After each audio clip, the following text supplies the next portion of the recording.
اللہ اکبر اللہ اکبر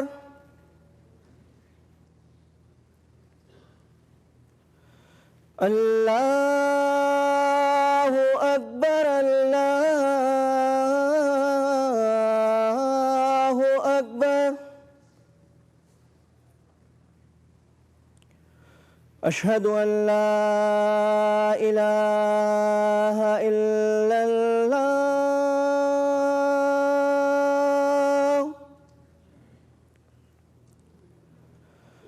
اشہد ان لا الہ الا اللہ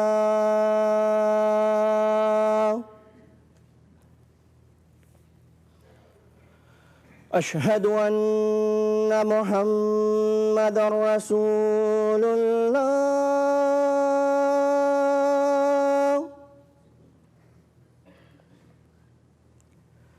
اشہد ان محمد رسول اللہ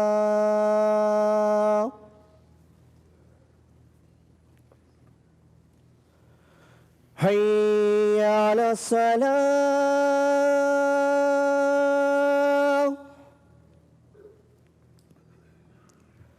حی علی الصلاة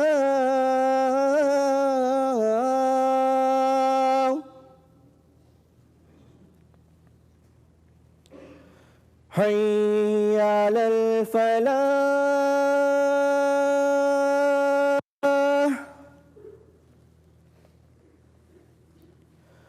حی علی الفلاح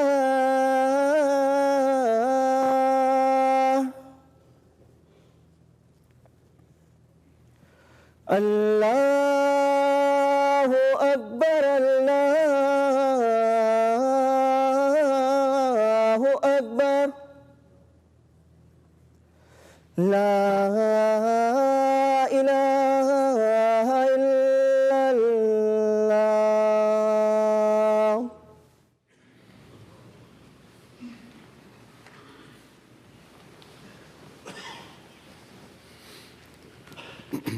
السلام علیکم ورحمۃ اللہ.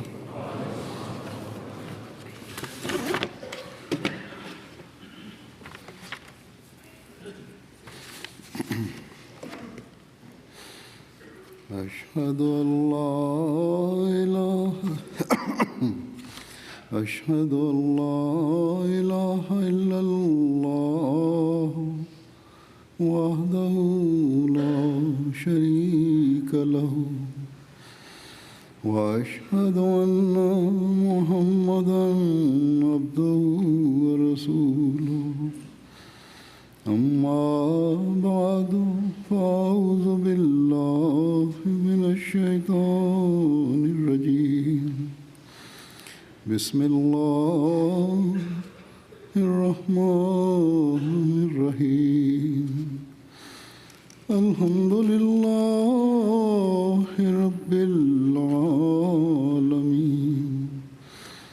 الرحمن الرحيم مالك يوم الدين إياك نعبد وإياك نستعين اهدنا الصراط المستقيم صراط الذين أنعمت عليهم غير المغضوب عليهم ولا الضالين.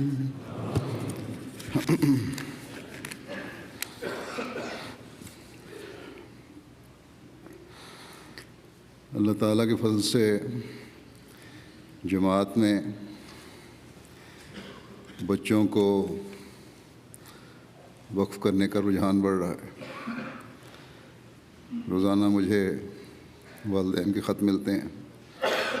بعض دنوں میں ان کی تعداد 20-25 ہو جاتی ہے، جس میں ماں باپ اپنے ہونے والے بچوں کو وقف نو میں شامل کرنے کی درخواست کرتے ہیں. حضرت خلیفۃ مسیح رابع رحمہ اللہ نے جب یہ تحریک فرمائی تھی، پہلے مستقل نہیں تھی، پھر آپ نے اسے مستقل کر دیا، اور جماعت نے بھی، خاص طور پر ماؤں نے اس پر ہر ملک میں لبیک کہا. آج سے 12-13 سال پہلے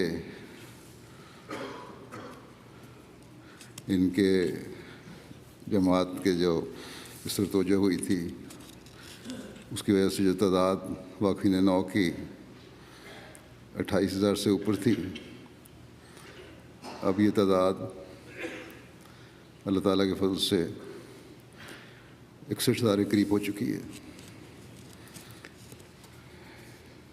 جس میں سے 36,000 سے اوپر لڑکے ہیں اور باقی لڑکیاں.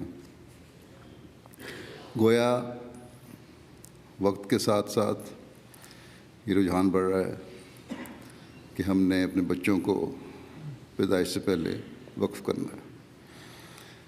لیکن صرف بچوں کو وقف کے لیے پیش کرنے سے ماں باپ کی ذمہ داریاں ختم نہیں ہو جاتی، بلکہ پہلے سے زیادہ ہو جاتی ہیں. بے شک ایک احمدی بچے کی تربیت والدین پر ہے،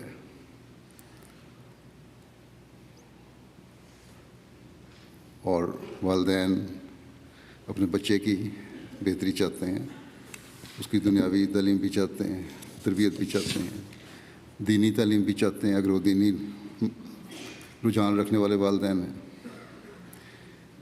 لیکن یہ بھی یاد رکھنا چاہیے کہ ہر بچہ جماعت کی، اور خاص طور پہ وقف نو بچہ جماعت کی امانت ہے ان کے پاس، جس کی تربیت اور اسے جماعت اور معاشرے کا بہترین حصہ بنانا والدین کا فرض ہے. لیکن واقفین نو بچوں کی تربیت، ان کی دینی اور دنیاوی تعلیم پر خاص توجہ، اور انہیں بہتر طور پر تیار کر کے جماعت کو دینا، اس لحاظ سے بھی ذمہ داری بن جاتی ہے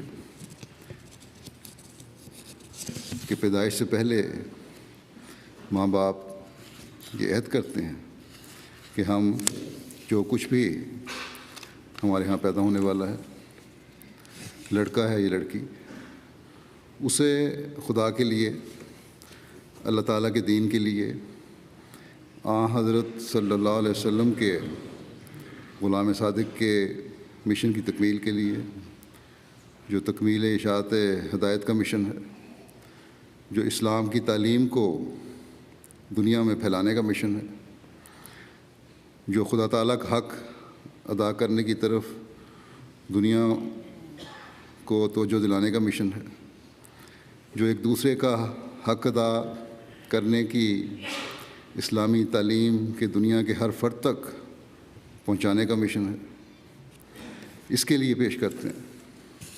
بس یہ کوئی معمولی ذمہ داری نہیں ہے جو وقف نو بچوں کے والدین، خاص طور پر ماں اپنے ہونے والے بچے کی پیدائش سے پہلے خدا تعالیٰ کے ساتھ ایک عہد کرتے ہوئے کرتی ہے، پیش کرتی ہے.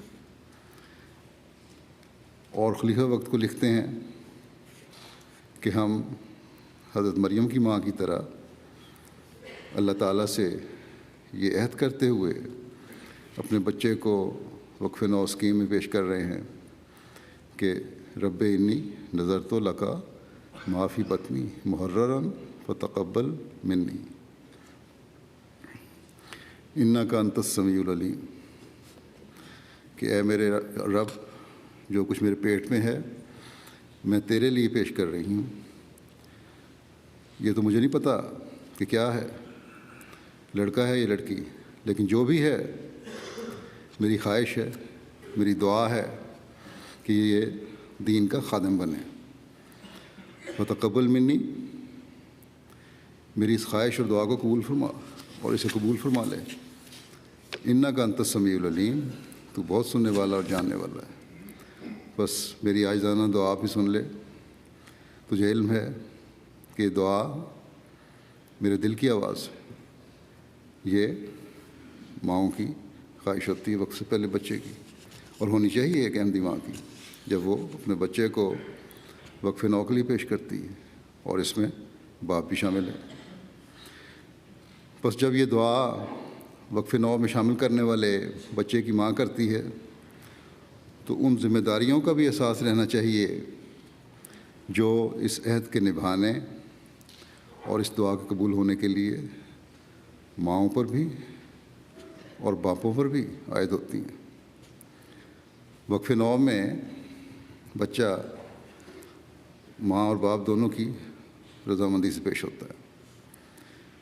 اللہ تعالیٰ نے یہ دعا قرآن کریم میں محفوظ اس لیے نہیں فرمائی کہ قصہ سنانا مقصود تھا پرانے زمانے کا، بلکہ اللہ تعالیٰ کو یہ دعا اس قدر پسند آئی اور اسے اس لیے محفوظ فرمایا کہ آئندہ آنے والی مائیں بھی یہ دعا کر کے اپنے بچوں کو دین کی خاطر غیر معمولی قربانیاں کرنے والا بنائیں۔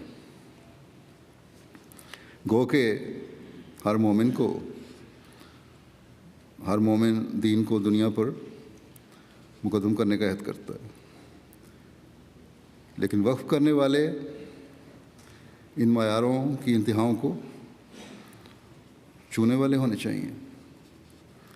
بس جب ابتدا سے مائیں اور باپ اپنے بچوں کے ذہنوں میں ڈالیں گے کہ تم وقف ہو اور ہم نے تمہیں خالصتاً دین کی خدمت کے لیے وقف کیا تھا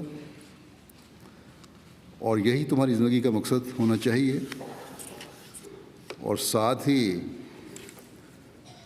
دعائیں بھی کر رہے ہوں گے، تو پھر بچے اس سوچ کے ساتھ پروان چڑھیں گے کہ انہوں نے دین کی خدمت کرنی ہے۔ اس سوچ کے ساتھ پروان نہیں چڑھیں گے کہ ہم نے بزنس مین بننا ہے، ہم نے کھلاڑی بننا ہے، ہم نے فلاں شعبے میں جانا ہے، ہم نے فلاں شعبے میں جانا ہے، بلکہ ان کی طرف سے یہ سوال کیا جائے گا کہ میں وقف نو ہوں، مجھے جماعت بتائے، مجھے خلیفہ وقت بتائے کہ میں کس شعبے میں جاؤں۔ مجھے اب دنیا سے کوئی غرض نہیں۔ جو عہد میری ماں نے پیدائش سے پہلے کیا تھا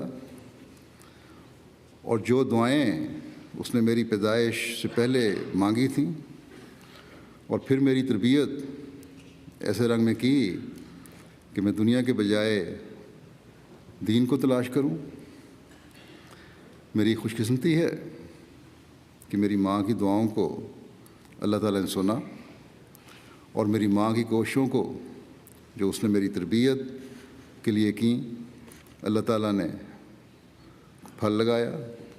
اب میں بغیر کسی دنیاوی لالچ اور خواہش کے صرف اور صرف دین کے لیے اپنے آپ کو وقف کرتا ہوں۔ اس سوچ کا اظہار پہلے تو واقفین نو کو اپنے وقف کی تجدید کرتے ہوئے 15 سال کی عمر میں کرنا ضروری ہے۔ اس کے لیے میں نے انتظامیہ جو ہے متعلقہ ان کو ہدایت بھی کی ہوئی ہے کہ باقاعدہ تحریری طور پر ان سے لیں کہ وہ وقف کو جاری رکھیں گے یا جاری رکھنا چاہتے ہیں 15 سال کی عمر میں۔ پھر 20-21 سال کی عمر میں جب پڑھائی سے فارغ ہو جاتے ہیں، ان سب کے لیے ضروری ہے جو جامعہ میں داخل نہیں ہوئے کہ وہ اس بانڈ کو دوبارہ لکھیں۔ پھر اگر کسی کو یہ کہا جائے کہ کچھ تربیت لے لو کسی شعبے میں، تو پھر دوبارہ تحریر کریں۔ گویا کہ ہر مرحلے پر وقف نو کو خود اپنی دلی خواہش کے مطابق اپنے وقف کو قائم رکھنے کا اظہار کرنا چاہیے۔ اس بارے میں جیسے کہ میں نے کہا پہلے تفصیلاً کئی مرتبہ بیان کر چکا ہوں۔ کسی وقف نو بچے کی یہ سوچ نہیں ہونی چاہیے کہ ہم نے اگر وقف کیا تو ہم دنیاوی طور پر کس طرح گزارا کریں گے، یا یہ وسوسہ دل میں پیدا ہو جائے کہ ہم ماں باپ کی مالی خدمت کس طرح کریں گے یا دوسرے طور پر خدمت کس طرح کریں گے، جسمانی طور پر۔ گزشتہ دنوں میری یہاں وقفین نو کے ساتھ کلاس تھی، تو ایک لڑکے نے یہ سوال کیا کہ اگر ہم وقف کر کے جماعت کو ہم وقت اپنی خدمات پیش کر دیں تو ہم اپنے والدین کی مالی یا جسمانی یا عمومی خدمت کس طرح کر سکیں گے۔ یہ سوال پیدا ہونا اس بات کا اظہار ہے کہ ماں باپ نے بچپن سے اپنے واقفین نو بچوں کے دل میں یہ بات بٹھائی ہی نہیں کہ تمہیں ہم نے وقف کر دیا اور اب تم صرف اور صرف جماعت کی امانت ہمارے پاس ہو، دوسرے بہن بھائی ہماری خدمت کر لیں گے، تم نے صرف اپنے آپ کو خلیفہ وقت کو پیش کر دینا ہے اور اس کے حکموں کے مطابق چلانا ہے۔ حضرت مریم کی والدہ کی دعا میں جو لفظ محرراً استعمال ہوا ہے اس کا یہی مطلب ہے کہ میں نے اس بچے کو دنیاوی ذمہ داریوں سے بالکل علیحدہ کیا، اور میری دعا ہے کہ خالصتاً دین کی ذمہ داری ہی اس کی ترجیح ہو جائے۔ بس ان ماؤں اور باپوں سے سب سے پہلے تو میں یہ کہنا چاہتا ہوں کہ وقف نو کا صرف نام ہونا ہی کافی نہیں ہے، بلکہ وقف تو ایک اہم ذمہ داری ہے۔ ایک وقف نو کے جوانی تک پہنچنے تک ماں باپ کی اور اس کے بعد خود اس کی اپنی یہ ذمہ داری بن جاتی ہے۔ بعض لڑکے لڑکیاں جنہوں نے دنیاوی تعلیم حاصل کی ہے بظاہر بڑا جوش دکھاتے ہیں، اپنی خدمات پیش کر دیتے ہیں، لیکن بعد میں ایسی مثالیں بھی سامنے آئیں، اس لیے چھوڑ جاتے ہیں کہ جماعت جو الاؤنس دیتی ہے اس میں ان کا گزارا نہیں ہوتا۔ جب ایک بڑا مقصد حاصل کرنا ہے تو تنگی اور قربانی تو کرنی پڑتی ہے۔ بس اگر بچپن سے یہ بات واقفین کے دماغوں میں بٹھا دی جائے کہ وقف زندگی سے کوئی بڑی چیز نہیں ہے، دنیاوی طور پر دوسرے کی طرف دیکھنے کے بجائے یہ سوچنے کے بجائے کہ میرا فلاں کلاس فیلو میری جتنی تعلیم حاصل کر کے لاکھوں کما رہا ہے اور میں ایک مہینہ بھی اس کے ایک دن کی آمد کے جتنا نہیں کما رہا، یہ سوچ ہونی چاہیے کہ جو مقام مجھے خدا تعالیٰ نے دیا ہے وہ دنیاوی مال سے بہت بڑھ کر ہے۔ حضرت صلی اللہ علیہ وسلم کے اس ارشاد کو سامنے رکھیں کہ دنیاوی مال و اسباب کے لحاظ سے اپنے سے کم تر کو دیکھو اور روحانی لحاظ سے اپنے سے بڑے ہوئے کو دیکھو، تاکہ مادی دوڑ میں بڑھنے کی کوشش کے بجائے روحانی دوڑ میں بڑھنے کی کوشش کرو۔ بس جو واقفین نو لڑکے خاص طور پر اپنی تعلیم مکمل کر چکے ہیں، خود بھی اپنی ظاہری اور مادی مالی حالت کی بہتری کے بجائے روحانی حالت میں بہتری کی کوشش کریں۔ حضرت مسیح موعود علیہ السلام تو ہر احمدی سے اس بات کی توقع رکھتے ہیں کہ اس کا معیار انتہائی بلند ہو۔ تو ایک شخص جس کے ماں باپ نے پیدائش سے پہلے اس کو دین کے لیے وقف کر دیا اور اس کے لیے دعائیں بھی کی ہوں، اس کو کس قدر ان معیاروں کو حاصل کرنے کی کوشش کرنی چاہیے۔ حضرت اقدس مسیح موعود علیہ السلام فرماتے ہیں، میں اپنا فرض سمجھتا ہوں کہ اپنی جماعت کو وصیت کروں اور یہ بات پہنچا دوں، آئندہ ہر ایک کو اختیار ہے کہ وہ اسے سنے یا نہ سنے، کہ اگر کوئی نجات چاہتا ہے اور حیات طیبہ اور ابدی زندگی کا طلبگار ہے تو وہ اللہ تعالیٰ کے لیے اپنی زندگی وقف کرے، اور ہر ایک اس کوشش اور فکر میں لگ جاوے کہ وہ اس درجے اور مرتبے کو حاصل کرے کہ کہہ سکے کہ میری زندگی، میری موت، میری قربانیاں، میری نمازیں اللہ ہی کے لیے ہیں، اور حضرت ابراہیم کی طرح اس کی روح بول اٹھے، اسلمت لرب العالمین، کہ میں تو اپنے رب کا فرمانبردار ہو چکا ہوں۔ فرمایا جب تک انسان خدا میں کھویا نہیں جاتا، خدا میں ہو کر نہیں مرتا، وہ نئی زندگی نہیں پا سکتا۔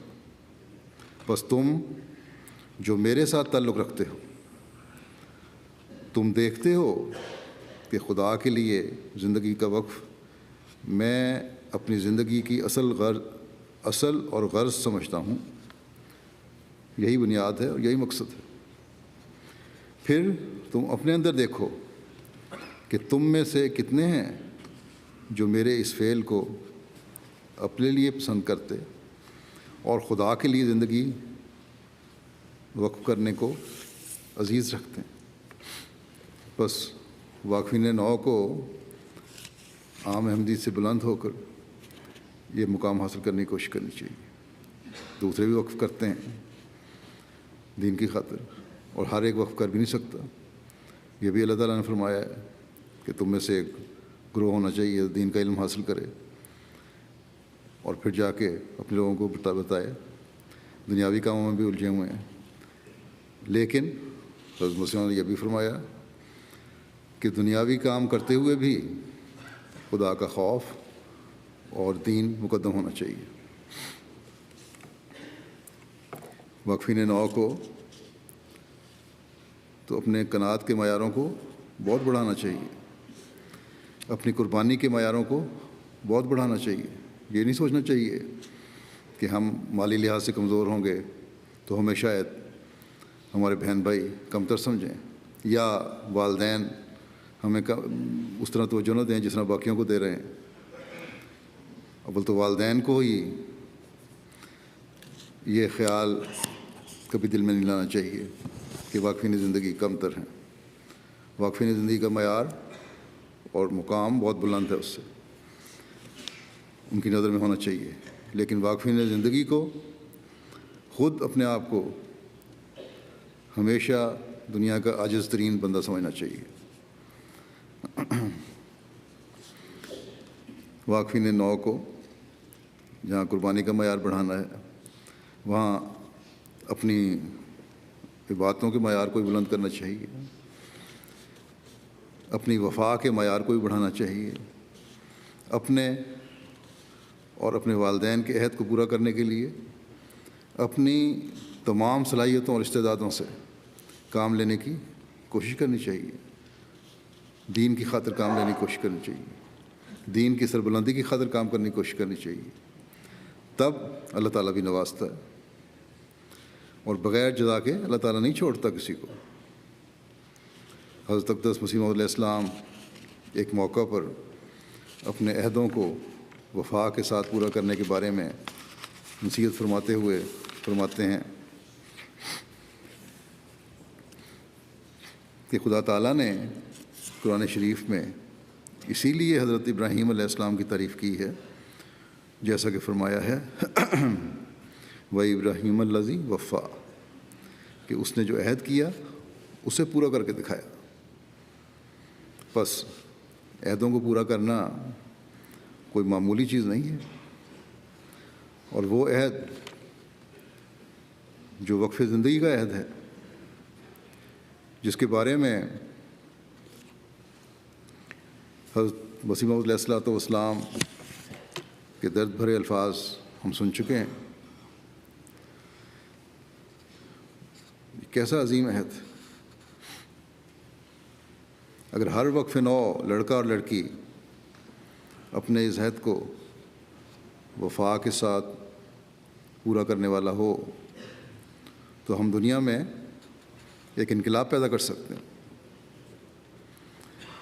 بعض نوجوان جوڑے میرے پاس آتے ہیں، کہتے ہیں کہ میں بھی وقف نو ہوں، میری بیوی وقف نو ہے، میرا بچہ بھی وقف نو ہے، یا ماں کہے گی کہ میں وقف نو ہوں، باپ کہے گا میں وقف نو ہوں، اور میرا بچہ وقف نو ہے۔ تو بڑی قابل تعریف بات ہے، لیکن اس کا حقیقی فائدہ تو جماعت کو تبھی ہوگا جب وفا کے ساتھ اپنے وقف کے عہد کو پورا کریں گے۔ حضرت اقدس مسیح موعود علیہ السلام نے حضرت ابراہیم علیہ السلام کے حوالے سے وفا کے مضمون کو ایک جگہ مزید کھولا ہے، اور اس طرح کھولا ہے۔ آپ علیہ السلام فرماتے ہیں کہ خدا تعالیٰ کا قرب حاصل کرنے کی راہ یہ ہے کہ اس کے لیے صدق دکھایا جائے، سچائی پر قائم ہو، وفا تمہاری سچی ہو اللہ تعالیٰ سے۔ حضرت ابراہیم علیہ السلام نے جو قرب حاصل کیا تو اس کی وجہ یہی تھی، چنانچہ فرمایا وَإِبْرَاهِيمَ الَّذِي وَفَّى، کہ ابراہیم وہ ابراہیم ہے جس نے وفاداری دکھائی۔ خدا تعالیٰ کے ساتھ وفاداری اور صدق اور اخلاص دکھانا ایک موت چاہتا ہے۔ جب تک انسان دنیا اور اس کی ساری لذتوں اور شوقتوں پر پانی پھیر دینے کو تیار نہ ہو جاوے، اور ہر ذلت اور سختی اور تنگی خدا کے لیے گوارا کرنے کو تیار نہ ہو، یہ صفت پیدا نہیں ہو سکتی۔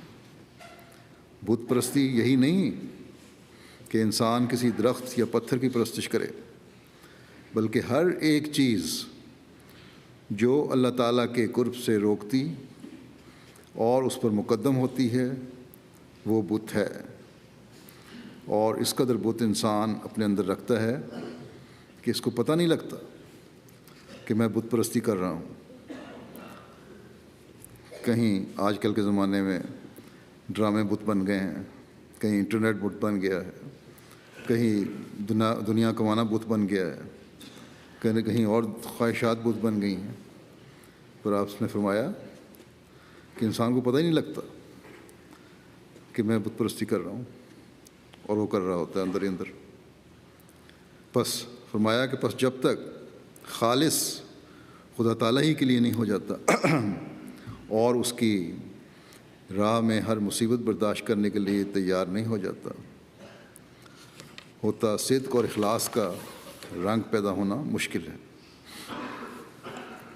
ابراہیم علیہ السلام کو جو یہ خطاب ملا، فرمایا کہ ابراہیم علیہ السلام کو جو یہ خطاب ملا یہ یوں ہی مل گیا تھا؟ نہیں، ابراہیم الذی وفا کی آواز اس وقت آئی جب وہ بیٹے کی قربانی کے لیے تیار ہو گیا۔ اللہ تعالیٰ عمل کو چاہتا ہے، اور عمل ہی سے راضی ہوتا ہے، اور عمل دکھ سے آتا ہے، عمل دکھ سے آتا ہے۔ یعنی انسان کو جو نیک اعمال ہیں ان کے بجا لانے کے لیے اور اللہ تعالیٰ کو راضی کرنے والے اعمال کے لیے قربانی کرنی پڑتی ہے، اپنے آپ کو تکلیف اور دکھ میں ڈالنا پڑتا ہے۔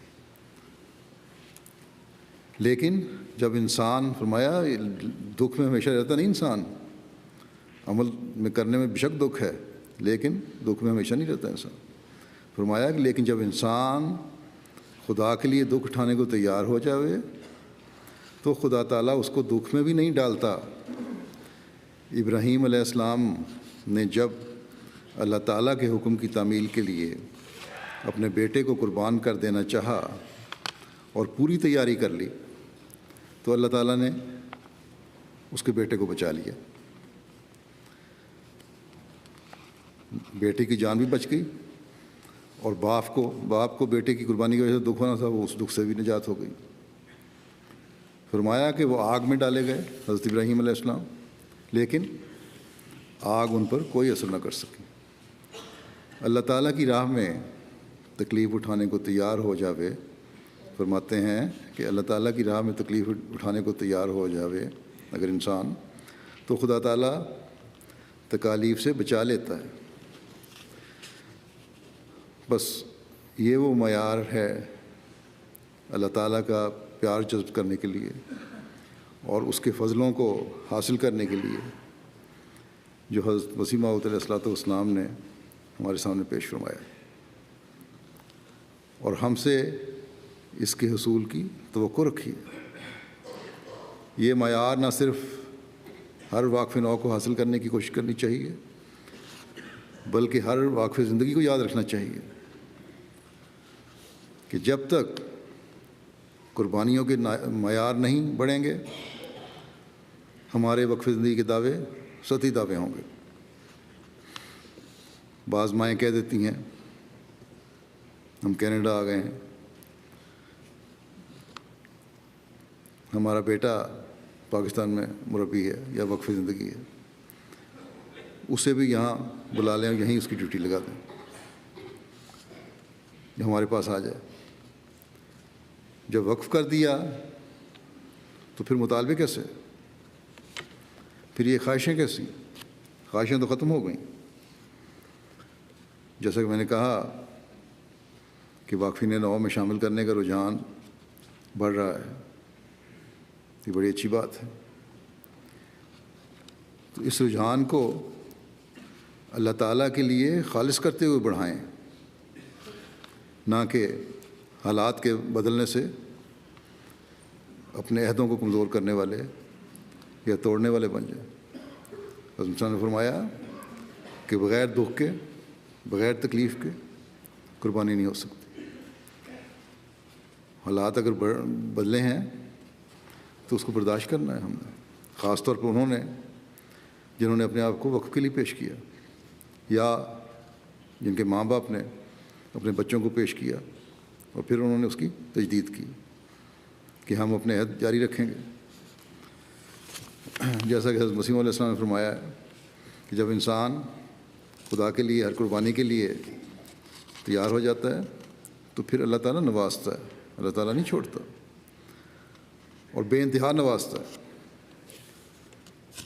اللہ تعالیٰ کرے کہ تمام واقفین نو بھی اور ان کے ماں باپ بھی وقف کی حقیقت کو سمجھتے ہوئے اپنے عہدوں کو پورا کرنے والے ہوں اور اپنی وفاؤں کے معیاروں کو بلند سے بلند تر کرتے چلے جانے والے ہوں۔ مختصراً بعض انتظامی باتوں اور واقفین کے لیے الہی عمل کی طرف بھی توجہ دلانا چاہتا ہوں۔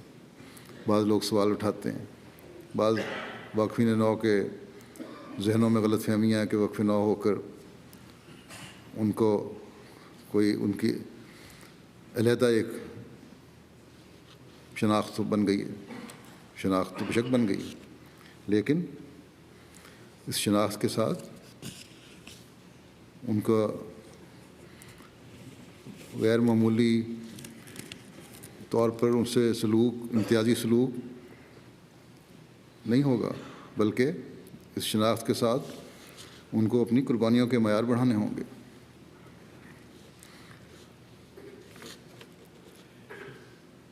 بعض لوگ اپنے واقفین نو بچوں کے دماغوں میں یہ بات ڈال دیتے ہیں کہ تم بڑے اسپیشل بچے ہو، جس کا نتیجہ یہ ہے کہ بڑے ہو کر بھی ان کے دماغوں میں اسپیشل ہونا رہ جاتا ہے۔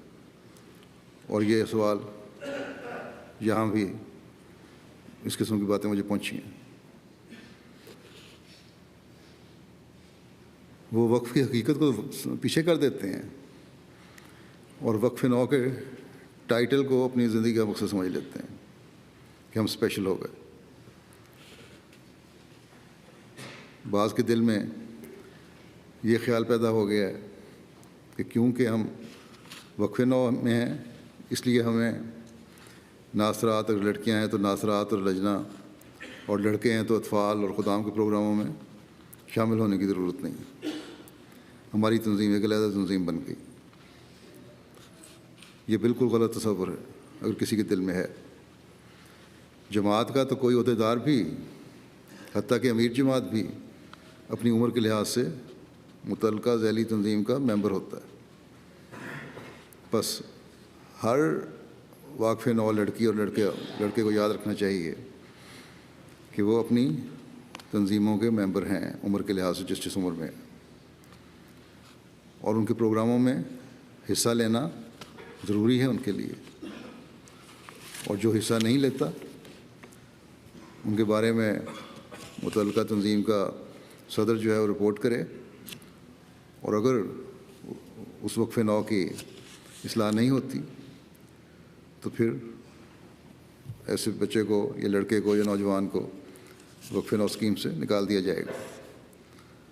ہاں، اگر بعض جماعتی پروگرام ہیں، وقف نو کا پروگرام ہے، ذیلی تنظیموں کے پروگرام ہیں، تو آپس میں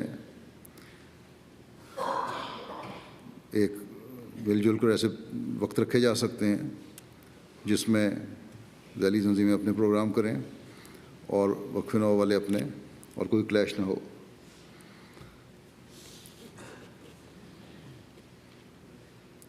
بس اس بات کا خاص خیال رکھنا چاہیے۔ وقف نو میں نے جس طرح کہا بڑے اسپیشل ہیں، لیکن اسپیشل ہونے کے لیے ان کو ثابت کرنا ہوگا۔ کیا ثابت کرنا ہوگا؟ کہ وہ خدا تعالیٰ سے تعلق میں دوسروں سے بڑے ہوئے ہیں، تب وہ اسپیشل کہلائیں گے۔ ان میں خوف خدا دوسروں سے زیادہ ہے، تب وہ اسپیشل کہلائیں گے۔ ان کی عبادتوں کے معیار دوسروں سے بہت بلند ہیں، تب وہ اسپیشل کہلائیں گے۔ وہ فرض نمازوں کے ساتھ نوافل بھی ادا کرنے والے ہیں، تب وہ اسپیشل کہلائیں گے۔ ان کے عمومی اخلاق کا معیار انتہائی اعلیٰ درجے کا ہے، یہ ایک نشانی ہے اسپیشل ہونے کی۔ ان کی بول چال، بات چیت میں دوسروں کے مقابلے میں بہت فرق ہے۔ ایک واضح پتہ لگتا ہے کہ خالص تربیت یافتہ اور دین کو دنیا پر ہر حالت میں مقدم کرنے والا شخص ہے، تب اسپیشل ہوں گے۔ لڑکیاں ہیں تو ان کا لباس اور پردہ صحیح اسلامی تعلیم کا نمونہ ہے، جسے دوسرے لوگ دیکھ کر بھی رشک کرنے والے ہوں اور یہ کہنے والے ہوں کہ واقعی اس ماحول میں رہتے ہوئے بھی ان کے لباس اور پردہ ایک غیر معمولی نمونہ ہے، تب اسپیشل ہوں گی۔ لڑکے ہیں تو ان کی نظریں حیا کی وجہ سے نیچے جھکی ہوئی ہوں، نہ کہ ادھر ادھر غلط کاموں کی طرف دیکھنے والی، تب اسپیشل ہوں گے۔ انٹرنیٹ اور دوسری چیزوں پر لغویات دیکھنے کے بجائے وہ وقت دین کا علم حاصل کرنے کے لیے صرف کرنے والے ہوں تو تب اسپیشل ہوں گے۔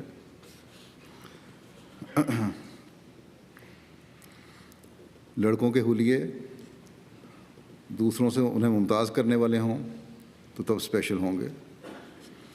روزانہ قرآن کریم کی تلاوت کرنے والے اور اس کے احکامات کی تلاش کر کے اس پر عمل کرنے والے ہوں لڑکے اور لڑکیاں وقفے نہ ہو کے تو پھر اسپیشل کہلا سکتے ہیں.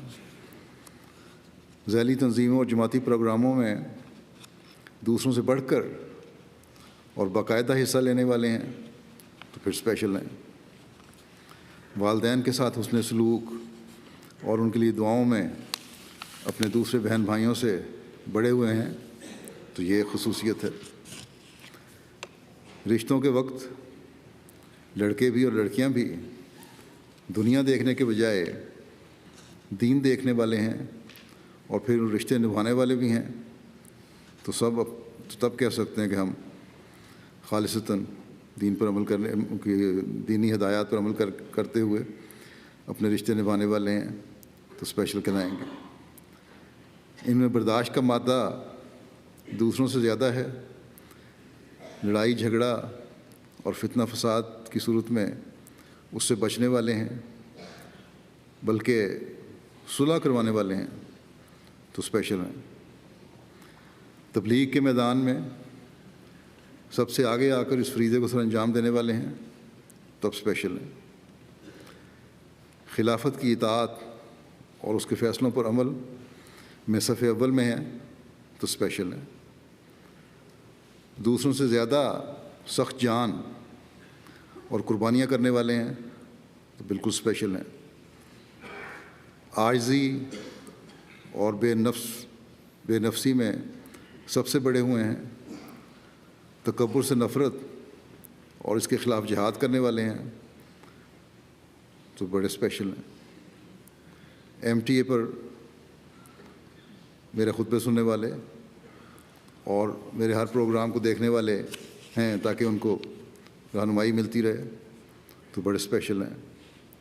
اگر تو یہ باتیں اور تمام وہ باتیں جو اللہ تعالیٰ کو پسند ہیں یہ سب کرنے والے ہیں اور وہ تمام باتیں جو اللہ تعالیٰ کو ناپسند ہیں اور ان سے اس نے روکا ہے اس سے رکنے والے ہیں تو یقیناً اسپیشل بلکہ بہت اسپیشل ہے. ورنہ آپ میں اور دوسروں میں کوئی فرق نہیں ہے. یہ ماں باپ کو بھی یاد رکھنا چاہیے اور اس نہج سے تربیت کرنی چاہیے اپنے بچوں کی.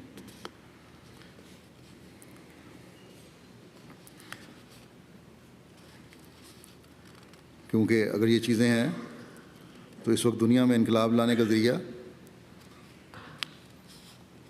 آپ کو اللہ تعالیٰ نے بنایا ہے. اگر یہ نہیں اور اس وجہ سے دنیا آپ کے نمونے پر کو دیکھنے والی نہیں تو اسپیشل کیا اپنے عہدوں کو پورا نہ کرنے کے اور اپنی وفا کے معیار پر پورا نہ اترنے کی وجہ سے بے وفاؤں اور بد عہدوں میں اللہ تعالیٰ کے نزدیک شمار ہوں گے. بس تربیت کے دور میں سے گزارتے وقت ماں باپ اس بات کے ذمہ دار ہیں کہ اس لحاظ سے انہیں اسپیشل بنائیں اور بڑے ہو کر یہ واقفین نو خود اس اسپیشل ہونے کے معیار کو حاصل کریں. جیسے میں نے کہا تھا کہ دینی تعلیم کے دوران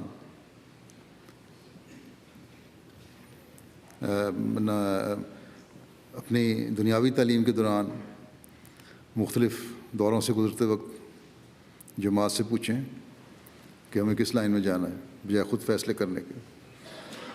لائن منتخب کرنے کے بارے میں واقفین نو لڑکے پہلے بھی میں کہہ چکا ہوں کہ جامعات میں جا کر مربی اور مبلغ بننے کو پہلی ترجیح دیں. اس وقت اس کی ضرورت ہے. جماعت پھیل رہی ہے اللہ تعالیٰ کے فضل سے. نہ صرف ان ملکوں میں نئی جماعتیں قائم ہو رہی ہیں جہاں جماعت کے قیام کو لمبا عرصہ گزر گیا ہے بلکہ نئے نئے ممالک بھی اللہ تعالیٰ جماعت کو عطا فرما رہا ہے اور وہاں جماعتیں قائم ہو رہی ہیں. اور ہمیں ہر ملک میں بے شمار مربیان اور مبلغین چاہیے. پھر ہمارے ہسپتالوں کے لیے ڈاکٹروں کی ضرورت ہے. پاکستان میں ربوہ میں بہت سے ڈاکٹروں کی جو مختلف شعبوں کے ماہر ہوں ان کی ضرورت ہے. قادیان میں ہسپتال میں ڈاکٹروں کی ضرورت ہے. اگر یہاں سے نہیں بھی جا سکتے, دنیا والے سن رہے ہیں خطبہ میرا, اپنے اپنے ملکوں میں واقفین نو اس طرح توجہ دیں. اور ماہرین ڈاکٹروں کی ضرورت ہے. بہت بڑا خلا ہے کہ ہمارے پاس ماہرین ڈاکٹر کم ہیں. افریقہ میں ڈاکٹروں کی ضرورت ہے اور ہر شعبے کے ڈاکٹروں کی ضرورت ہے. پھر اب گوئٹے مالا میں بڑا ہسپتال بن رہا ہے یہاں, وہاں تو کینیڈا سے بھی جا سکتے ہیں. یہاں ڈاکٹروں کی ضرورت ہے اور یہ ضرورت بڑھے گی آئندہ.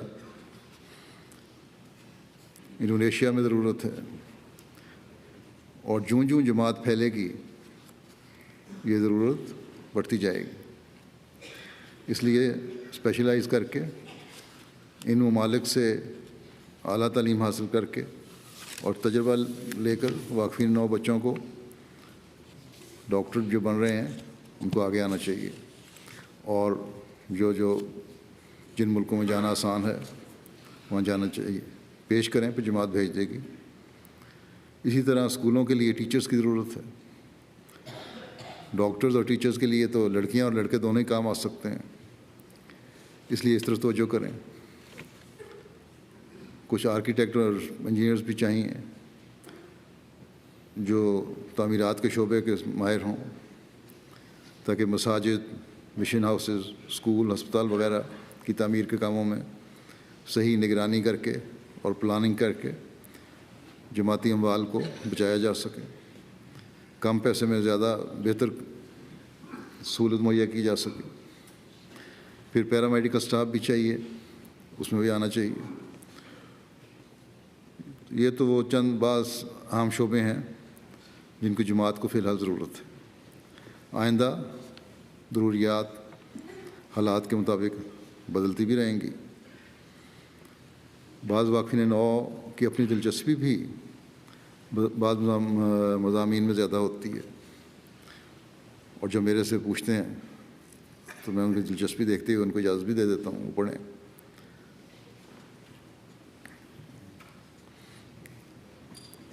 لیکن یہاں میں طلباء کو یہ بھی کہوں گا کہ وہ سائنس کے مختلف شعبوں میں ریسرچ میں بھی جائیں, اور اس میں عمومی طور پر واقفین نو بھی اور دوسرے اسٹوڈنٹس بھی شامل ہیں.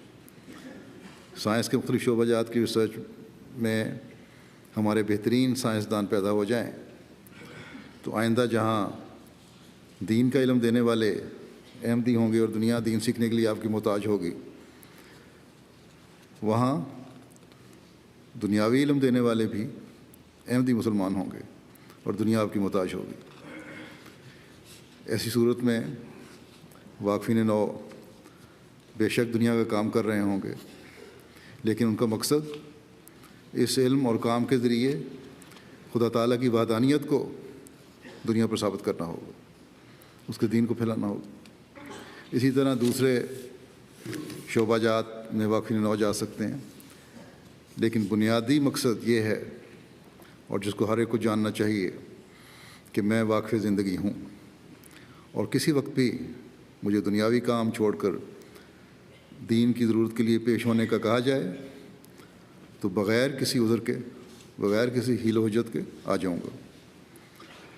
ایک اہم بات جو ہر وقف نو کو یاد رکھنی چاہیے کہ دنیا کے کام کرنے کی اجازت انہیں دی جاتی ہے, لیکن یہ دنیا کے کام انہیں اللہ تعالیٰ کی عبادت اور دین کا علم اور دین کی خدمت سے محروم کرنے والا نہ ہو, بلکہ اس کے اعلیٰ معیاروں کو حاصل کرنے کی کوشش ان کی اولین ترجیح ہو. قرآن کریم کی تفسیر اور حضرت مسیح موعود علیہ السلام کی کتب کا مطالعہ ہر وقف نو کے لیے ضروری ہے. وقف نو شعبے نے 21 سال کی عمر تک غالباً سلیبس بنایا ہوا ہے, وہ موجود ہے. اس کے بعد خود اپنے دینی مطالعے کو بڑھائیں, یہ ضروری ہے. ماں باپ کو بھی میں کہنا چاہتا ہوں کہ وہ جتنی چاہے اپنے بچوں کی زبانی تربیت کر لیں. اس کا اثر اس وقت تک نہیں ہوگا جب تک اپنے قول و فعل کو اس کے مطابق نہیں کریں گے۔ ماں باپ کو اپنی نمازوں کی حالتوں کو نمونہ بنانا ہوگا۔ قرآن کریم کے پڑھنے پڑھانے کے لیے اپنے نمونے قائم کرنے ہوں گے۔ اعلیٰ اخلاق کے لیے نمونہ بننا ہوگا۔ دینی علم سیکھنے کی طرف خود بھی توجہ کرنی ہوگی۔ جھوٹ سے نفرت کے اعلیٰ نمونے قائم کرنے ہوں گے۔ گھروں میں باوجود اس کے کہ بعض کو کسی عہدیدار سے تکلیف پہنچی ہو، نظام کے خلاف یا عہدیداروں کے خلاف بولنے سے پرہیز کرنا ہوگا۔ ایم ٹی اے پر کم از کم میرے خطبات جو ہیں وہ باقاعدگی سے سننے ہوں گے، اور یہ باتیں صرف واقفین نو کے والدین کے لیے ضروری نہیں، بلکہ ہر وہ احمدی جو چاہتا ہے کہ ان کی نسلیں نظام جماعت سے وابستہ رہیں، انہیں چاہیے کہ اپنے گھروں کو احمدی گھر بنائیں، دنیا داروں کے گھر نہ بنائیں، ورنہ اگلی نسلیں دنیا میں پڑھ کر نہ صرف احمدیت سے دور چلی جائیں گی بلکہ خدا تعالیٰ سے بھی دور ہو جائیں گی اور اپنی دنیا و عاقبت دونوں برباد کریں گی۔ خدا کرے کہ نہ صرف تمام واقفین نو بچے خدا تعالیٰ کے قرب حاصل کرنے والے اور تقویٰ پر چلنے والے ہوں، بلکہ ان کے عزیزوں کے عمل بھی ان کو ہر قسم کی بدنامی سے بچانے والے ہوں، بلکہ ہر احمدی وہ حقیقی احمدی بن جائے جس کی بار بار حضرت مسیح موعود علیہ الصلوۃ والسلام نے ہمیں تلقین فرمائی ہے، تاکہ دنیا میں جل تر ہم احمدیت اور حقیقی اسلام کا جھنڈا اٹھتا ہوا دیکھیں۔ حضرت اقدس مسیح موعود علیہ الصلوۃ والسلام ایک جگہ ہمیں نصیحت کرتے ہوئے فرماتے ہیں کہ انسان ایک دو کاموں سے سمجھ لیتا ہے کہ میں نے خدا کو راضی کر لیا، حالانکہ یہ بات نہیں ہوتی۔ فرمایا کہ اطاعت ایک بڑا مشکل امر ہے۔ صحابہ کرام کی اطاعت تھی، وہ حقیقی اطاعت تھی، اس کا نمونہ ہمارے سامنے۔ فرماتے ہیں کہ کیا اطاعت ایک سہل امر ہے؟ جو پورے طور پر اطاعت نہیں کرتا وہ اس سلسلے کو بدنام کرتا ہے۔ حکم ایک نہیں ہوتا بلکہ حکم تو بہت ہیں۔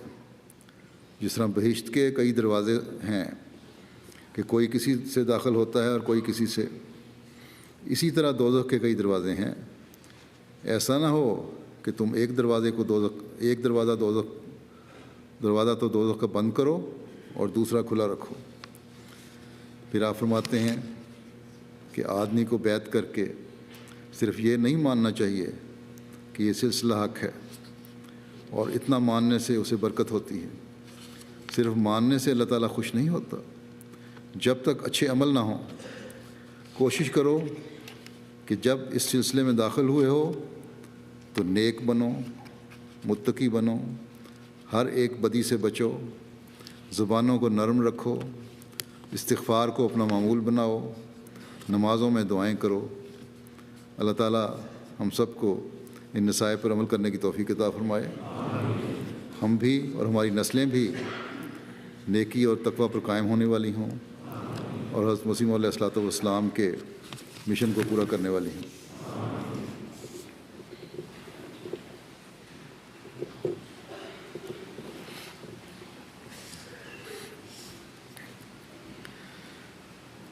الحمد لله نحمده ونستعينه ونستغفره ونؤمن به ونتوكل عليه ونعوذ بالله من شرور أنفسنا ومن سيئات أعمالنا من يهده الله فلا مضل له ومن يضلله فلا هادي له ونشهد أن لا إله إلا الله ونشهد أن محمدا عبده ورسوله عباد الله رحمكم الله إن الله يأمر بالعدل والإحسان وإيتاء ذي القربى وينهى عن الفحشاء والمنكر والبغي يعظكم لعلكم تذكرون اذكروا الله يذكركم وادعوه يستجب لكم ولذكر الله أكبر.